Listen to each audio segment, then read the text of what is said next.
Bismillahirrahmanirrahim. Assalamualaikum warahmatullahi wabarakatuh.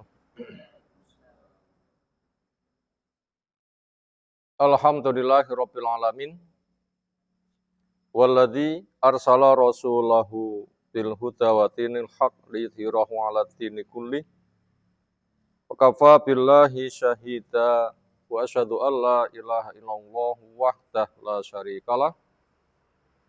Wa asyhadu anna Muhammadan abduhu wa rasuluh. Allahumma shalli ala Muhammad wa ala alihi wa ashabihi wa man tabi'ahum bi ihsanin ila yaumiddin. Ya ayyuhalladzina amanu taqullaha haqqa tuqatih wa la tamutunna illa wa antum muslimun wa ba'du. Fa inna asdaqal hadisi kitabullah wa khairal hadyi hadi Muhammadin sallallahu alaihi wasallam. Syarrul umuri muhdatsatuha fa inna kulla muhdatsatin bid'ah wa kulla bid'atin dhalalah wa kulla dhalalatin finnar.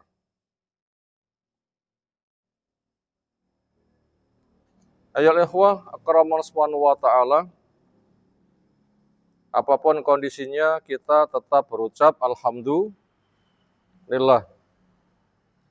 Ketika mendapatkan kesenangan, alhamdulillah binikmatihi tatimmus sholihat, pujian dihaturkan kepada Allah yang dengan nikmatnya amal soleh sempurna. Ketika bentuknya musibah, alhamdulillahnya gimana? Alhamdulillah ala kulli hal, pujian dihaturkan kepada Allah apapun keadaannya. Kenapa kok begitu? Karena yang namanya baik, buruk, selagi itu di dunia fungsinya sebagai ujian. Baik, buruk di dunia semuanya fungsinya untuk apa? Ujian. Baik, ujian untuk meningkatkan kesyukuran, ketaatan. Kalau musibah untuk meningkatkan kesabaran. Kalau di akhirat, baik, buruk itu balasan. Surga untuk dinikmati, nggak pernah susah. Neraka, keadilan Allah kepada orang yang juhud membangkang. Itu kalau di akhirat. Kalau di dunia, orang iman bisa merasakan senang dan susah. Orang kafir juga sama. Fungsinya sebagai apa? Ujian. Sebagaimana Allah menjelaskan, wa nabluukum bisyarri wal khairi fitnatan wa ilaina turja'un. Saya timpakan kepada kalian kebaikan dan keburukan sebagai bahan ujian yang kepada kami, kamu nanti dikembalikan.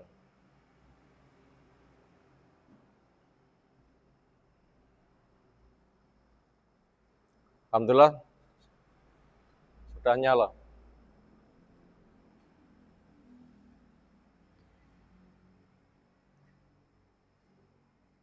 Kemudian tema yang kita kaji di kesempatan kali ini masih melanjutkan materi yang kita kaji di kitab Taujihat Islamiyah, bimbingan Islam untuk pribadi maupun masyarakat, buku karya tulis Syekh Muhammad bin Jamil Zainu rahimahullah ta'ala, yaitu tentang doa-doa yang ada di dalam Al-Quran. Doa-doa yang ada di dalam Al-Quran. Doa itu tertulis di surah Al-A'raf ayat yang ke-89. Silakan dibuka. Al-A'raf ayat 89. Al-A'raf nomor urut surah ke-7. Ayat yang ke-89. Tapi nanti kita membaca kaitannya sejak dari 88. Isi doa yang dari situ adalah Rabbana ftah bainana wa baina qaumina bil haq wa anta khairul fatihin. Ya Allah, bukalah antara kami dan antara kaum kami dengan kebenaran dan Engkau sebaik-baik pembuka. Supaya jelas permasalahannya, kita lihat bagaimana rangkaian kisahnya yang berdoa dengan doa ini yang Allah abadikan. Doanya siapa ini? Nah, makanya kita baca. Kita baca yang ke-88. Surah Al-A'raf 88. Qala al-mala'ul ladzina istakbaru min qaumihi. Berkata para pembesar, orang-orang yang merasa dirinya besar dari kaumnya dia. Kaum siapa kaumnya dia ini? Kita baca berikutnya nanti akan ketemu kaum siapa ini. Tokoh-tokoh masyarakat yang punya kekuasaan, yang punya jabatan.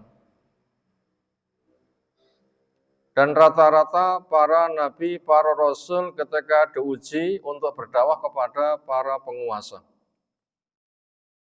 Nabi Musa diutus berdakwah kepada raja besar. Siapa raja itu? Nabi Musa. Fir'aun. Luas kekuasaannya. Dia merasa luar biasa. Sampai-sampai dia itu ngomong apa? Anna rabbukumul a'la. Saya Tuhanmu yang paling besar. Kenapa? Karena merasa punya kekuasaan. Dan rata-rata para nabi, para rasul ketika berdakwah kepada mereka diutus. Sehingga nanti akan menyebar ke umatnya. Walaupun yang diawali dakwah ke umat ketika ketahuan penguasa, penguasaan juga akan cawe-cawe. Semisal Yahudi di masa Nabi Isa alaihissalam. Ternyata cara menghadapi Yahudi kepada Nabi Isa dengan melaporkan kepada penguasa sehingga dikejar dan mau ditangkap. Itu namanya malak. Yaitu orang yang istikbar merasa dirinya besar, punya makna sombong. Apa definisi sombong? Batarul haqi wa ghamtun nas. Menolak kebenaran dan merendahkan manusia. Apa sebabnya mereka itu kok menolak kebenaran? Apa sebabnya? Karena punya pemikiran hidup itu hanya di dunia. Apa sebabnya? Punya pemikiran hidup itu hanya di dunia. Maka ketika Nabi berdakwah cerita tentang alam kubur, hari akhir, kiamat, kebangkitan, surga, neraka, itu dianggap seperti omelannya orang gila. Wong gila ngomel, basa Jawane ana apa? Deleming. Napa deleming? Dasar gendeng panggah ngomong karo anak kancane. Jadi Nabi itu dianggap gila. Kenapa? Karena yang diucapkan dianggap nggak masuk akal. Karena akal nggak bisa ngecek alam kubur. Akal nggak bisa ngecek tentang kiamat, kebangkitan, surga dan neraka. Maka dianggap ngomong yang nggak ada fungsinya, dianggap delemingane wong gendeng. Karena mereka punya pemikiran itu hanya hidup di dunia saja berdasarkan akal. Karena akal itu akan membenarkan ketika ada sesuatu berita, dicek dengan akal ada bukti. Ja, tak sawang endi, tak rungok endi, tak demok endi, tak rasane endi. Gak enak, dianggap gak ada. Sementara akal gak bisa ngecek alam kubur. Sehingga mereka mengatakan, wa mal hayatu illa hayatuna dunya namutu wa nahya wa ma yuhlikuna illa ad-dahru. Nggak ada kehidupan kecuali kehidupan dunia saja, di situ hidup, di situ mati, nggak ada yang merusak kecuali masa. Makanya dengan seperti itu, apa yang disampaikan para dai membacakan ayat-ayat Allah itu dianggap omelannya orang gila. Makanya ditolak. Dan yang menyampaikan karena dianggap gila, juga orangnya dia tolak. Itu namanya sombong. Mungkin apabila kita mendapatkan tantangan seperti itu, kamu itu gila, ngomong nggak ada buktinya, dicek dengan akal, nggak ada buktinya, maka yang kamu katakan dianggap nggak ada. Itu dasar pemikiran filsafat. Hanya bertumbuh kepada akal dan zon dugaan. Apa yang diduga oleh akal nggak ada, dianggap nggak ada. Makanya jangan sampai sekolah filsafat agama. Filsafat itu boleh untuk keduniaan. Diduga, dicek, ada, dipercaya. Ini keduniaan. Tapi agama seperti itu tidak diperbolehkan. Ini yang menyebabkan mereka menjadi sombong, menolak kebenaran, dan merendahkan kepada manusia. Para pembesar, penguasa yang sombong, merasa dirinya besar, menolak kebenaran, merendahkan orang lain, min qaumi dari kaumnya, mengatakan lanuh rijannaka, kami pasti akan mengusir kamu. Tundung minggat. Siapa kamu itu? Ya Su'aib, wahai Nabi Su'aib. Nah kalau gitu, ini kisahnya siapa ini? Nabi Su'aib. Berarti doa di atas itu doanya siapa? Nabi Su'aib. Maka kita butuh mengenali bagaimana alur ceritanya. Sehingga ketika kita mengalami kondisi seperti itu, ketika berdoa pakai doa itu. Sehingga nanti diharapkan urusan kita terselesaikan sebagaimana di masa Nabi Su'aib juga terselesaikan. Makanya donga ki maknane apa? Kita butuh tahu sing donga kasuse apa, gitu kan? Sing donga ki sapa kasuse apa? Ternyata yang doa ini adalah Nabi Su'aib. Kasusnya apa? Kasus dakwah didustakan.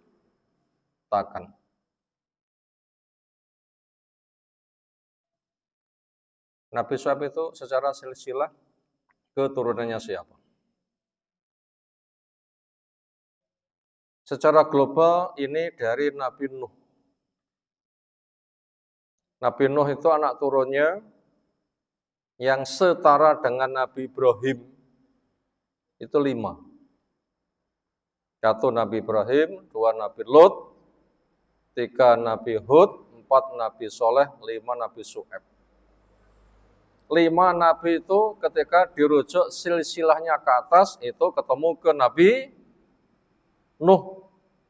Lalu dari Nabi Ibrahim itu memiliki keturunan ke bawah yang jadi Nabi, jadi Rasul banyak. Istri kedua Nabi Ibrahim, siapa namanya? Hajar. Punya anak seorang Nabi juga, siapa namanya? Ismail. Terus turun menurunkan sebuah suku, namanya suku apa? Quraisy. Yang di suku Quraisy itu diutus Nabi kita. Berarti kalau gitu Nabi kita itu anak turun Nabi Ibrahim melewati anaknya yang namanya Ismail. Lalu istri Nabi Ibrahim yang pertama, siapa namanya? Sarah. Punya anak namanya siapa? Ishak. Punya anak namanya lagi siapa? Turun anak. Yakub. Turunan lagi namanya siapa? Yusuf. Ibrahim Nabi, Ishak Nabi, Yakub Nabi, Yusuf Nabi. Hebat kan? Hebat. Nabi Ibrahim bapaknya Nabi, punya anak, punya cucu, punya buyut Nabi. Kabeh. Ke bawah ini Nabi nggak bisa dihitung. Termasuk Nabi Dawud, termasuk Nabi Sulaiman, Nabi Zakaria, Nabi Yahya, Nabi Musa, terakhir Nabi Isa alaihissalam. Jadi Nabi Isa itu ke atas, ketemu Nabi Ibrahim lewat istri pertama namanya Sarah, yang punya anak namanya Yakub. Kalau begitu, Nabi Isa dengan Nabi kita itu gimana? Status kekeluargaannya. Nunggal Pak CC, mbok. Nunggal Pak CC, mbok. Itu kalau dengan Nabi Ibrahim. Ternyata yang setara dengan Nabi Ibrahim itu Nabi Syu'aib. Wilayah dakwahnya di mana Nabi Syu'aib? Di Madian. Yang ketika Nabi Musa mau dibunuh, karena ada kasus pembunuhan, larinya juga ke Madian. Ketemu 2 orang perempuan yang menggembalakan. Kenapa? Karena orang tuanya sepuh. Siapa nama orang tuanya? Saya tidak ngerti apa itu namanya Nabi Syu'aib. Kayaknya bukan. Karena dalil menunjukkan Nabi Syu'aib bukan.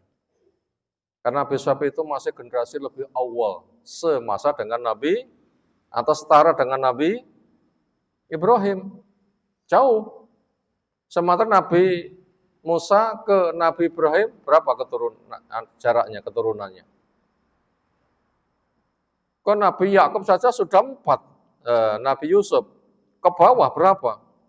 Oh, jauh. Siapa dia? Bapaknya 2 perempuan itu, nah, kita tidak tahu. Dan kita tidak harus tahu. Yang jelas orang soleh yang menolongnya. Itu Nabi Syu'aib berdakwah ternyata diancam oleh umatnya rata-rata pembesar penguasa.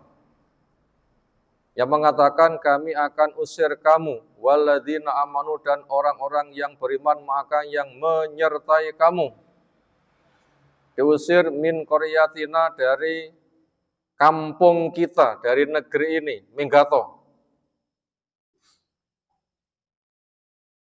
Atau la ta'uduna, kalian harus kembali fi millatina, pada agama kita ini. Lek aneh-aneh minggato, lek pengen panggah naik kene, ojo lali karo budaya nenek moyang. Makanya sering Islam yang tauhid, yang sunnah itu agama Timur Tengah, nggak cocok dengan agama ketimuran. Makanya mereka promosi, wong Jawa ojo lali Jawane. Ini kan bahasa menolak Islam kan sebenarnya. Wong Jawa ojo lali Jawane. Maunya mereka ngomong itu apa?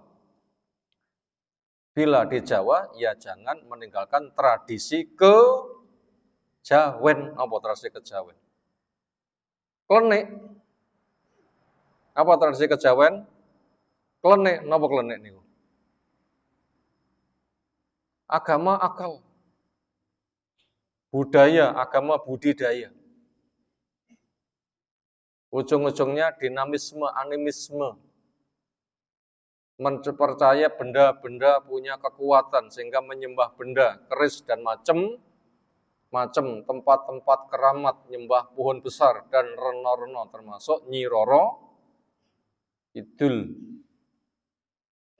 Makanya sering orang itu enggak wani mantu nek sasi suro nyopo.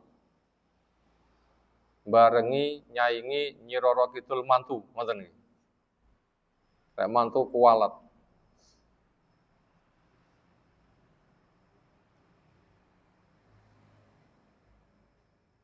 Itu maunya suruh kelenian seperti itu. Kalau enggak, minggat sana. Itu promosinya. Akan diusir bila masih mau tetap di negeri ini, harus kembali kepada agama nenek moyang.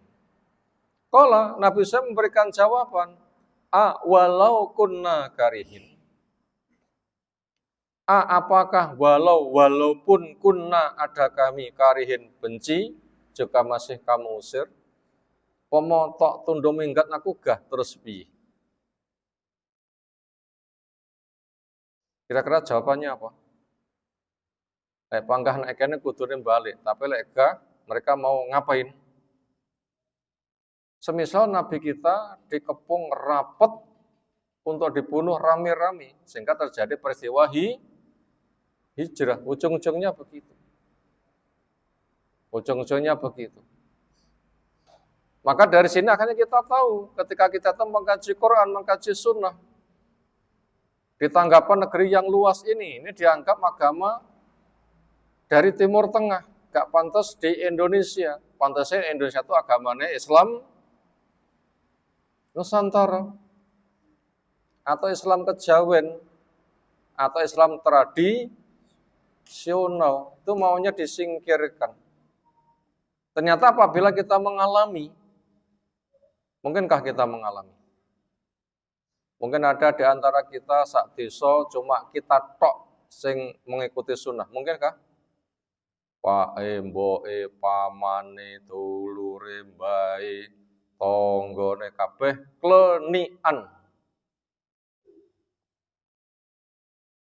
Ternyata itu kontras dengan akidah tauhid. Mungkinkah anak akan dimusuhi oleh keluarganya?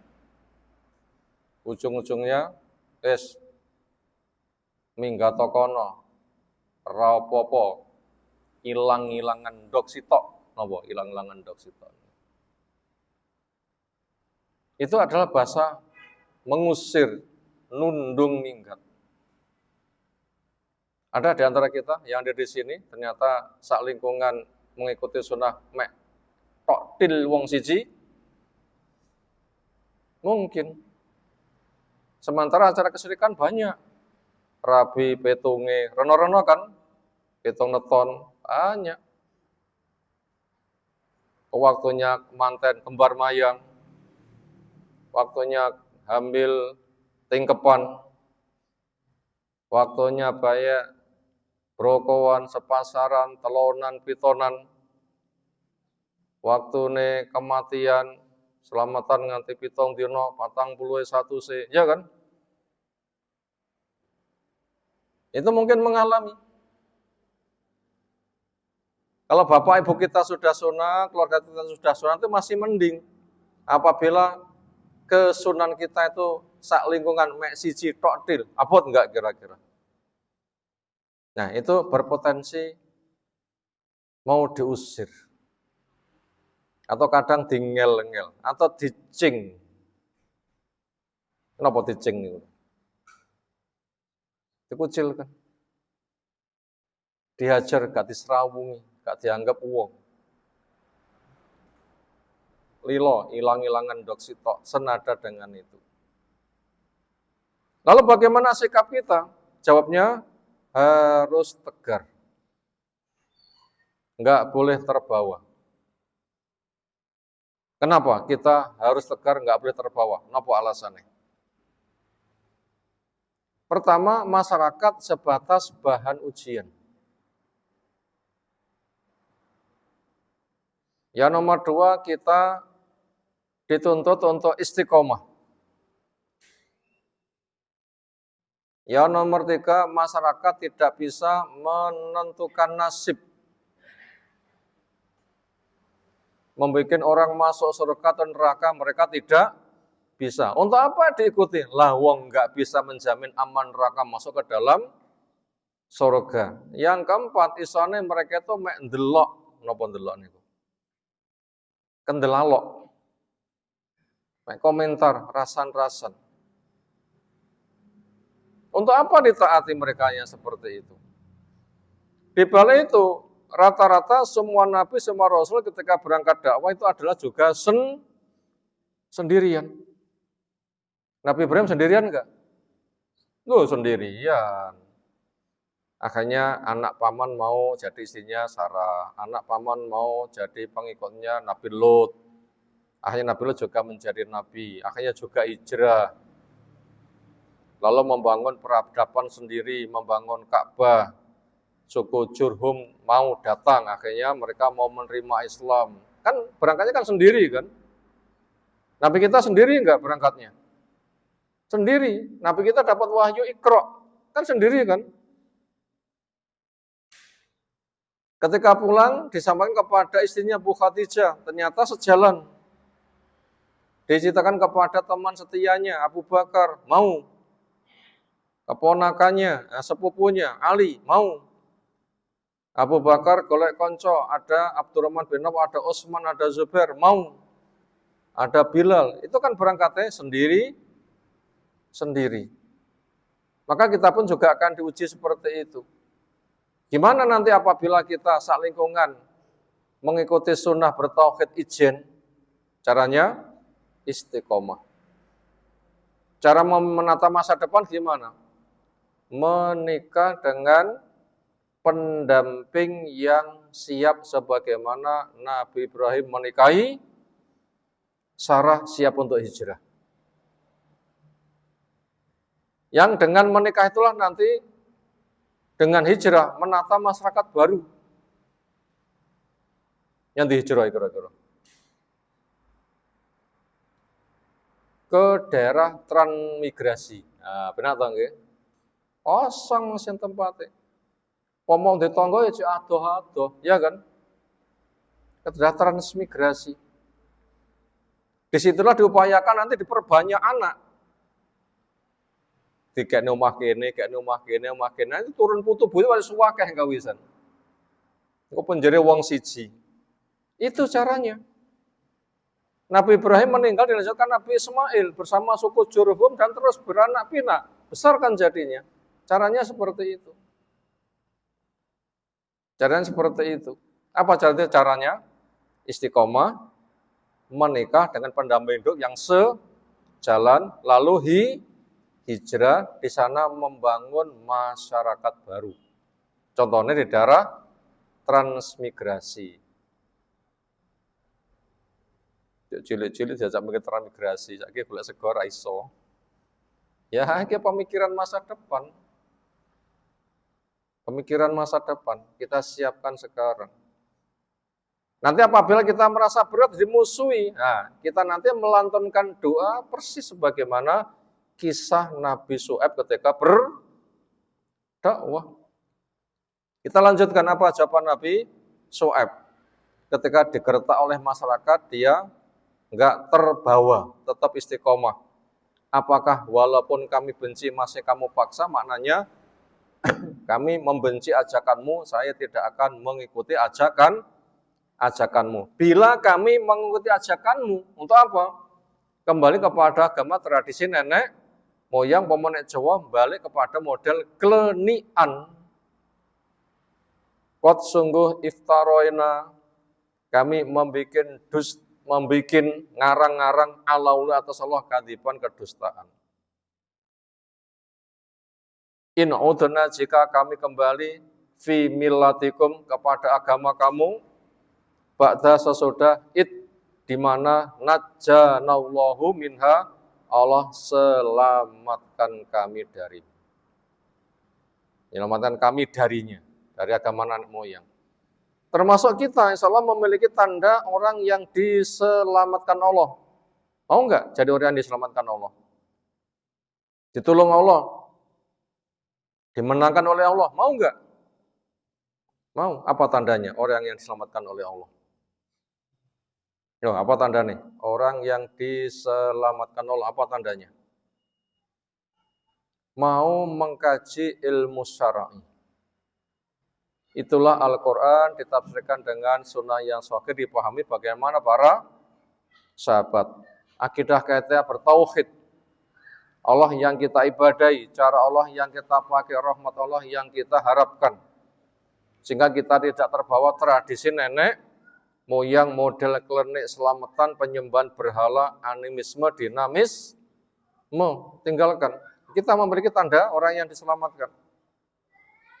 Dengan ilmu syar'i, semisal kita ngaji seperti ini. Akidahnya benar, ibadahnya benar, sehingga tidak terbawa tradisi nenek moyang dan siap hijrah membela akidah ini. Nah, ketika kami sudah diselamatkan dengan cara begitu, ternyata kamu mengajak kepada kami mengikuti agama nenek moyang, kepada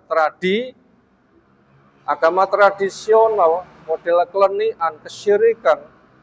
Kalau kami mengikuti ajakanmu seperti itu, berarti kami membuat dusta atas nama Allah. Bolehkah membuat dusta atas nama Allah? Ngapusi saja sudah tidak boleh. Ngomong dusta atas nama ABC wong biasa saja tidak boleh. Apalagi bikin dusta atas nama Allah, ini dari Allah. Padahal bukan, ini dari Rasul itu pada waktu itu bukan. Kalau begitu mendapatkan kedzaliman yang paling besar. Apa salah satu bentuk kedzaliman yang paling besar? Iftira ala Allahil kadzibah. Apa di antara kedzaliman yang paling besar? Jawab, iftira ala Allahil kadzibah. Apa maknanya iftira ala Allahil kadzibah? Bikin dusta atas nama Allah. Maka termasuk bid'ah yang dikarang itu bikin dusta atas nama Allah, atas nama Rasul, atas nama Islam. Duduk Islam dari Islam, enggak dari Allah katanya dari Allah. Enggak dari Rasul katanya dari Rasul. Bukan dari sahabat katanya dari sahabat. Agama itu ngarang. Itu akal-akalan tapi kok dikatakan agama. Itu namanya iftira ala Allahil kadzibah, itu kedzaliman yang paling besar. Apa firman Allah menjelaskan hal itu? Waman adlamu mimman iftara ala Allahil kadzibah wa huwa yud'a ilal Islam. Enggak ada orang yang paling zalim daripada orang yang bikin dusta atas nama Allah sementara dia sudah diajak kepada Islam. Makanya ini jawaban Nabi Syuaib yang sangat tegas. Kami benci, enggak mau kepada ajakanmu. Walaupun kamu musuhi kami, kau usir kami, kau merajam kami enggak peduli. Wama yakunu lana, dan tidak ada buat kami an-nauta untuk kembali fiha pada agama nenek moyang. Enggak mungkin kami akan kembali. Illa ayyasha Allahu rabbuna, kecuali apabila Allah Rabb kami menghendaki. Tapi mungkinkah Allah akan memerintahkan, Syuaib meluwo agama nenek moyangmu, wahyu sing tak turunake guaan. Mungkinkah? Allah memerintahkan, Syuaib kamu dakwah dimusuhi, kamu sendirian. Sekarang wahyu yang kuturunkan guaan saiki melu agama nenek moyang. Mungkinkah Allah akan menginstruksikan begitu? Jawab, gak mungkin. Gak mungkin. Nah begitu. Gak mungkin itu akan terjadi. Karena yang Allah perintahkan itu adalah agama tauhid. Wama umiru illa liya'budullaha mukhlishina lahuddin. Allah tidak memerintahkan mereka kecuali menghamba kepada dengan mengikhlaskannya. Yaitu Allah saja yang diibadai.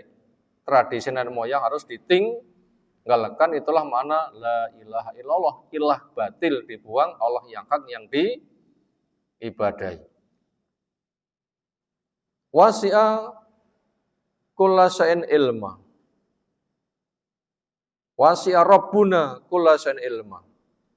Luas Allah Rabb kami, ilmunya menjangkau kepada segala sesuatu. Dulu, sekarang akan datang, Allah itu Maha Tahu. Yang kesyirikan enggak pernah diizinkan sama sekali. Karena pertama kali akidah itu tauhid. Syirik itu perkara menyusul yang menjadi noda harus dibuang. Duluan mana tauhid sama syirik? Duluan mana tauhid sama syirik? Jawab, duluan tauhid. Kapan tauhid ada? Mula pertama ketika orang masih ada di sulbi orang tuanya. Allah mengambil persaksian. Apa persaksiannya? Alastu birabbikum, bukankah aku Rabbmu? Yang mencipta, mengatur, mengurus alam raya, satu-satunya yang diibadahi. Waktu itu kita sudah berucap apa? Qalu bala syahidina. Iya. Ini mula pertama itu tauhid. Demikian ketika lahir, itu juga tauhid. Karena kullu maudin yuladu ala fitrah. Semua bayi Allah itu di atas fitrah. Fitrah itu Islam, Islam itu tauhid. Masa Nabi Adam terjaga sampai 10 generasi. Generasi ke-10 ada Yagus, Ya'uq, Suwa, Wad, dan Nasr. Kisah 5 nama. Siapa tadi 5 nama tadi? Yagus, Ya'uq, Suwa, Wad, dan Nasr. Siapa 5 nama ini? Generasi ke-10 anak turun Nabi Adam. Itu masih tokoh ilmuwan, tokoh soleh, bertauhid. Nah, cuma ketika 5 nama ini meninggal, masyarakat tidak ada yang mewarisi ilmunya. Maka dengan hilangnya ilmu, masyarakat membuat agama baru. Gimana cikal bakal agama baru yang dibikin masyarakat? Pertama, membuat kenangan. Tokoh tadi dibikin kenangan,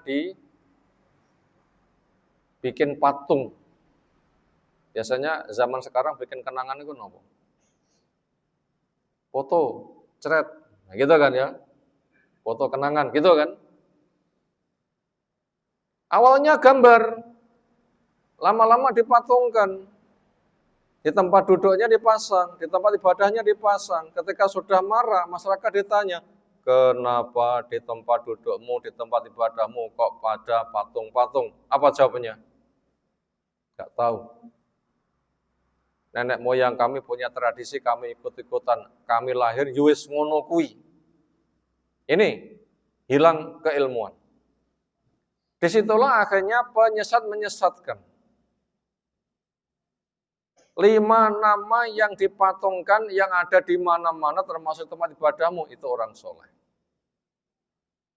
Yang dekat kepada Allah. Lek ndonga gampang kabul. Sementara kamu gak punya agama. Gak punya ibadah. Kapan dongamu akan dikabulkan oleh Allah? Wong kamu gak punya akidah. Itu syarat itu adalah harus beriman yang ijabah. Fal yu'minu bi wal yastajibu li. Iman yang ijabah kepada petunjuk Allah. Dongamu gak ketompo karena gak punya akidah, gak punya ibadah, gak ada iman. Kerjamu juga gak ada kemampuan. Mana mungkin kamu akan punya kebutuhan cukup, apalagi nanti harus menghadapi neraka untuk masuk ke dalam surga. Apa itu modalmu? Gak punya kan? Akhirnya mereka jadi bingung. Iya lek ngono.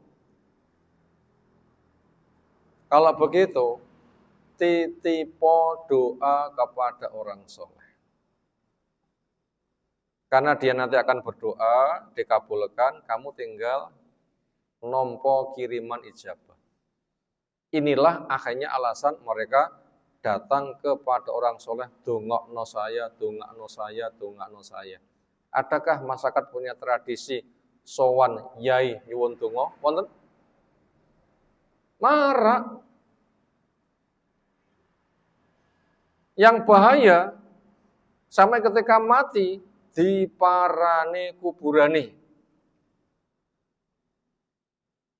Dikirimi hadiah pahala, diminta supaya menghaturkan doanya kepada Allah. Nah, inilah terjadi kesyirikan.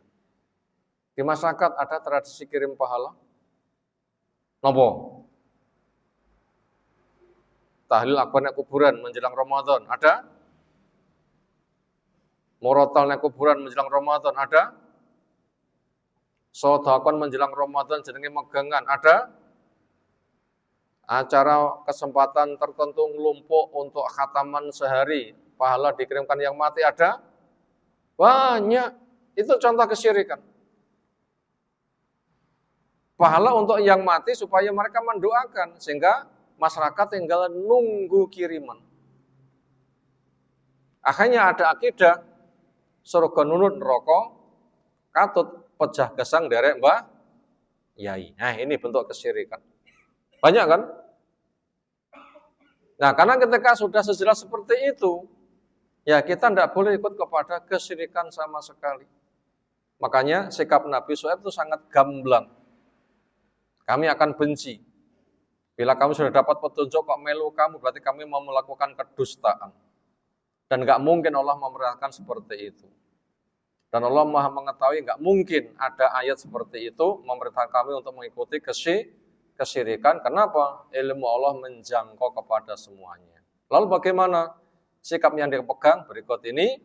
Alallahi tawakkalna. Nah, baru doa. Rabbana ftah bainana wa baina qaumin haqi wa anta khairul fatihin. Nah, kita tahu kan menggunakan doa ini?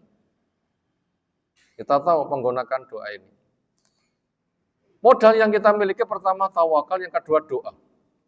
Untuk mengokohkan keislaman kita. Yaitu dengan sikap Rabbana Alallahi tawakkalna. Kepada Allah saya bertawakal. Kenapa bertawakal? Wujudkan 3 unsur. Tawakal itu ada 3 unsur. 1, meyakini segala sesuatu itu yang mencipta Allah. Siapa pencipta segala sesuatu? Allah. Ini unsur pertama.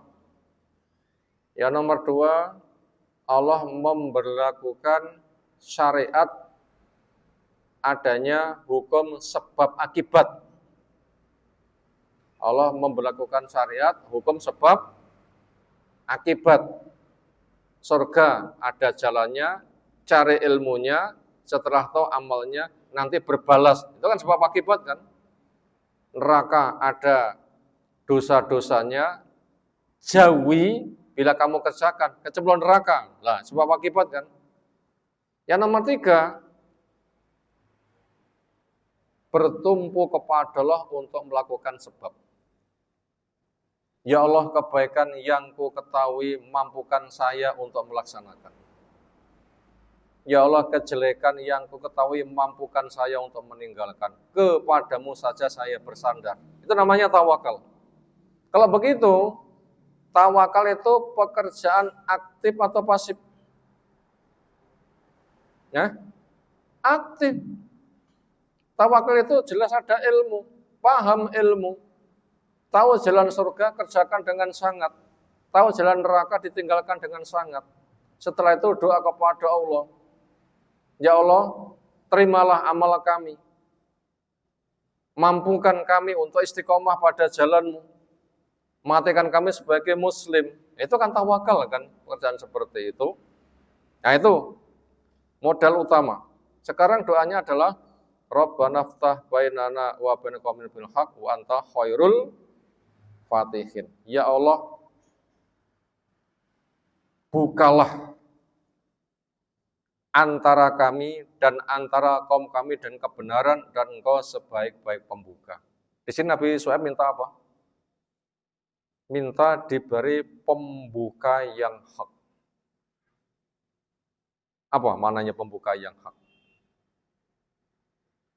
Pertama, dibuka dengan ilmu. Yang kedua, dibuka dengan pertolongan. Ada 2 makna arti pembukaan di sini. Yang kita berdoa dengan apa? Rabbana ftah bainana wa baina qaumina bil haqq wa anta khairul fatihin. Minta futuh kepada Allah. Ada berapa macam futuh, penaklukan itu? Ada 2. 1, penaklukan dengan ilmu. Yang kedua, penaklukan dengan keputusan Allah, mungkin diantaranya dengan perang yang hak ditolong menang, yang batil dihancurkan. Itu futuh yang dimaksud. Ada 2. Ini bila kita membaca pada tafsir As-Sa'di oleh Syekh Nasiruddin As-Sa'di, itu Taisir Karimi Rahman. Di situ minta futuh untuk diberikan pembuka, itu ada minimal 2 makna.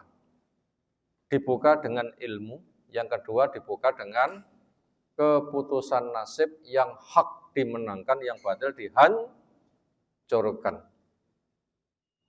Lah, dibuka dengan ilmu artinya dakwah yang istiqomah, akhirnya mereka nanti akan menerima dakwah.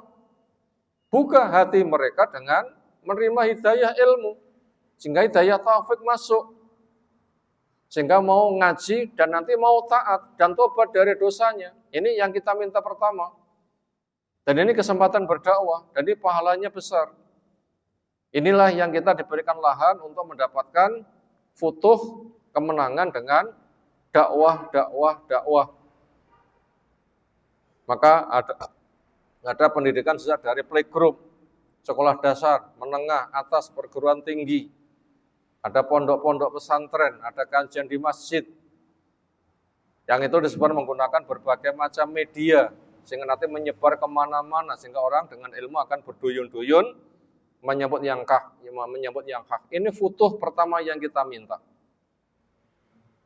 Sehingga masyarakat akan tahu hak dan yang batil, tauhid dan syirik, surga dan neraka, sehingga mereka nanti akan menempuh jalan yang akhirnya selamat, batil ditinggalkan, hak dikerjakan. Ini Yang kita minta pertama.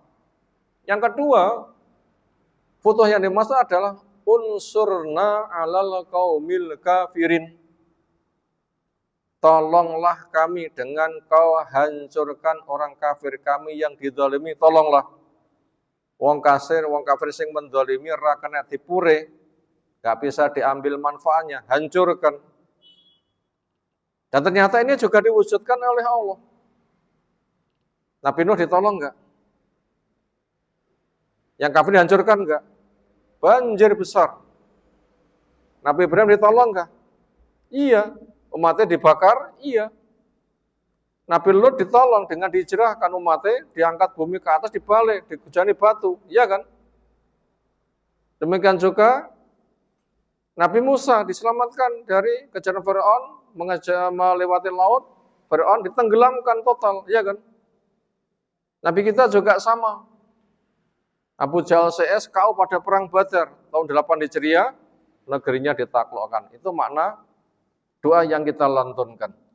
Apa tadi doanya? Rabbana iftah bainana bil haqi wa iftah bainana wa bainal qaumi bil haq wa anta khairul fatihin.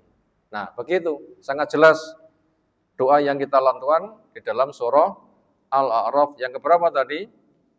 89 berkat kita baca sejak dari 88. Ternyata doa itu sangat penting untuk kita lantunkan. Kenapa? Kita menjalani kasusnya. Kita jalani kasusnya enggak? Iya, kita diselamatkan dengan ilmu. Sementara masyarakat menolak kehadiran ilmu, tauhid, dan sunnah. Akhirnya dikucilkan. Akhirnya kita harus istiqomah, membangun masyarakat baru dengan masjid, sehingga dengan sunnah saja. Dan banyak tekanan sana-sini. Makanya kita minta kepada Allah dua, supaya diberikan futuh kemenangan. Pertama, dakwah istiqomah umat akhirnya juga nanti mau berduyun-duyun. Bila tidak, yang hak ditolong, yang batil dihancurkan. Kalau begitu, doa ini kita butuhkan enggak? Sangat relevan sekali.